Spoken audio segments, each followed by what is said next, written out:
Hi friends, welcome back to my channel. இன்னைக்கு வீடியோவில் 90s கிட்ஸோடைய ஸ்பெஷலான ஒரு ரெசிபி தான் பார்க்க போகிறோம். டீ கடை தேங்காய் பிஸ்கெட் எப்படி செய்கிறதுன்றதை பார்க்கலாம். பார்க்கறதுக்கு முன்னாடி சேனலை மறக்காமல் சப்ஸ்கிரைப் பண்ணி கூடவே இருக்கிற பெல் ஐக்கனையும் கிளிக் பண்ணிக்கோங்க. அப்போ தான் நான் போடுற வீடியோஸ் உங்களுக்கு நோட்டிஃபிகேஷன் வரும், நீங்கள் மிஸ் பண்ணாமல் பார்க்கலாம். ஒரு பவுலில் 1 கப் அளவுக்கு மைதா ஆட் பண்ணிக்கலாம். 1/2 கப் அளவுக்கு பவுடர் சுகர் ஆட் பண்ணிக்கலாம். சுகரை நல்லா மிக்ஸி ஜாரில் போட்டு ஃபைன் பவுடராக நல்லா அரைச்சிட்டு இது கூட சேர்த்துக்கோங்க. இது கூட 1/4 டீஸ்பூன் அளவுக்கு பேக்கிங் சோடா அப்படி இல்லைனா பேக்கிங் பவுடர் ஏதாவது ஒன்று ஆட் பண்ணிக்கோங்க. பிஞ்ச் ஆஃப் சால்ட் ஆட் பண்ணிக்கலாம். சேர்த்துருக்கிற இன்க்ரீடியன்ஸ் எல்லாத்தையுமே ஒரு ஸ்பூன் யூஸ் பண்ணி ஃபஸ்ட்டு நல்லா மிக்ஸ் பண்ணி விட்டுக்கலாம்.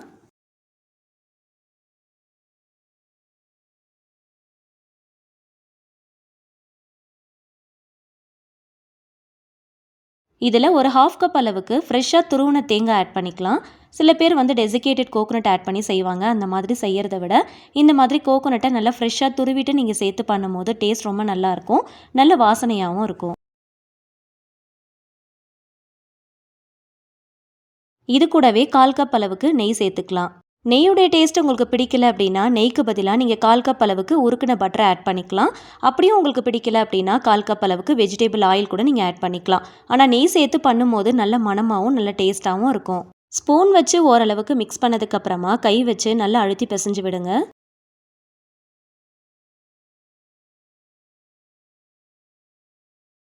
உள்ளங்கையால் நல்லா அழுத்தி எல்லாத்தையுமே ஒன்று சேர நல்லா அழுத்தி பிசைஞ்சு விடுங்க. ஃபஸ்ட்டு கையில் ஒட்டுறா மாதிரி தான் இருக்கும், ஆனால் போக போக கரெக்டான பதத்துக்கு வந்துடும்.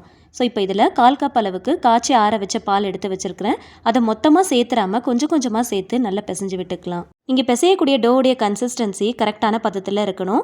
ஸோ ரொம்ப அதிகமாக பால் சேர்த்துறாமல் கரெக்டான பதத்துக்கு கொஞ்சம் கொஞ்சமாக சேர்த்து நல்லா மிக்ஸ் பண்ணி விடுங்க.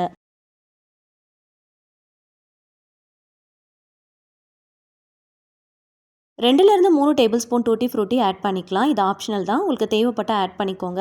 இதை ஆட் பண்ணுறதுனால நல்ல ஒரு டேஸ்ட்டு கிடைக்கும். சப்போஸ் உங்களுக்கு விருப்பம் இல்லை அப்படின்னா நீங்கள் ஸ்கிப் பண்ணிடலாம்.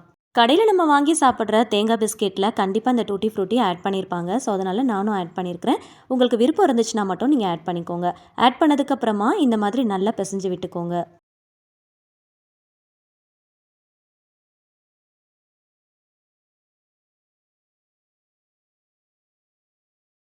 இந்த டோலேருந்து கொஞ்சமாக மாவு எடுத்து ஃபஸ்ட்டு நல்லா உருண்டை பிடிச்சு எடுத்துக்கோங்க.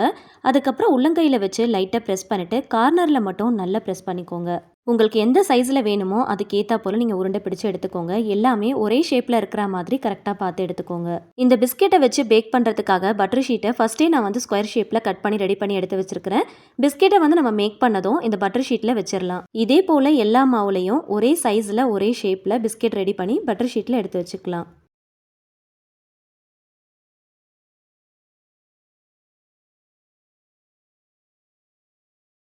250 ml கப்பில் 1 கப் அளவுக்கு மைதாவும் அதுக்கேற்றா போல் மற்ற எல்லா இன்க்ரீடியன்ஸுமே மெஷர்மெண்ட் பண்ணி நம்ம எடுத்துருந்தோம். ஸோ நம்ம எடுத்த மாவுக்கு ஏற்றா போல் 9 பிஸ்கெட்ஸ் கிட்ட நான் ரெடி பண்ணி எடுத்து வச்சுருக்கிறேன். பிஸ்கெட்டுடைய சென்டரில் கொஞ்சமாக ஃப்ரெஷ்ஷாக துருவின தேங்காவை வச்சு லைட்டாக ப்ரெஸ் பண்ணி விடுங்க. இந்த மாதிரி செய்கிறதுனால எக்ஸ்ட்ராவாக நல்ல ஒரு டேஸ்ட்டு கிடைக்கும், பார்க்குறதுக்கும் நல்ல டெக்ஸ்சர் அழகாக இருக்கும். சப்போஸ் நீங்கள் ஓவனில் வச்சு பேக் பண்ண போகிறீங்கன்னா 10 மினிட்ஸ் ப்ரீ ஹீட் பண்ண ஓவனில் 180 டிகிரி செல்சியஸ்க்கு 15 to 20 மினிட்ஸ் கரெக்டாக பேக் பண்ணி எடுத்துக்கோங்க. நான் இன்றைக்கி ஓவன் இல்லாமல் உங்களுக்கு பேக் பண்ணி காட்ட போகிறேன். அதுக்கு ப்ரெஷர் குக்கர் அப்படி இல்லைனா இட்லி பாத்திரம் எடுத்துக்கோங்க. ப்ரெஷர் குக்கரில் நீங்கள் பேக் பண்ண போகிறீங்க அப்படின்னா உள்ள ஸ்டாண்டு போட்டுக்கோங்க. இட்லி பாத்திரமாக இருந்துச்சு அப்படின்னா பிளேட்டில் வச்சு தான் நம்ம பேக் பண்ண போகிறோம், அதனால் நமக்கு ஸ்டாண்டு தேவைப்படாது. எந்த பாத்திரத்தில் நீங்கள் பேக் பண்ண போகிறீங்களோ அந்த பாத்திரத்தை 10 மினிட்ஸுக்கு ப்ரீ ஹீட் பண்ணிவிட்டு ஃபுல் சிம் ஃப்ளேமில் வச்சு கரெக்டாக 30 மினிட்ஸ்க்கு நீங்கள் பேக் பண்ணிங்க அப்படின்னா பிஸ்கெட்ஸ் நமக்கு ரெடி ஆயிரும். அடியில் நல்லா இந்த மாதிரி நல்ல ப்ரௌன் கலரில் வந்ததுக்கப்புறமா ஸ்டவ் ஆஃப் பண்ணிடலாம்.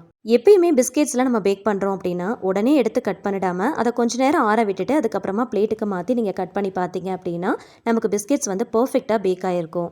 இதில் தேங்காயுடைய குவான்டிட்டி அதிகமாக நம்ம சேர்த்துருக்கிறதுனால இதை பேக் பண்ணும் போதே தேங்காயுடைய வாசனை நமக்கு நல்லா வர ஆரம்பிக்கும்.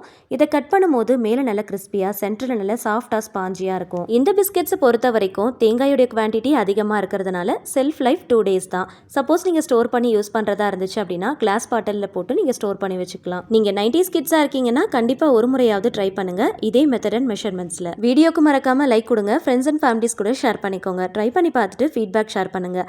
இந்த மாதிரி இன்னும் நிறைய இன்ட்ரெஸ்டிங்கான ரெசிபீஸ்க்கு என்னோட சேனலை மறக்காமல் சப்ஸ்கிரைப் பண்ணி தொடர்ந்து சப்போர்ட் பண்ணுங்கள். Thank you so much. கீப் வாட்சிங்.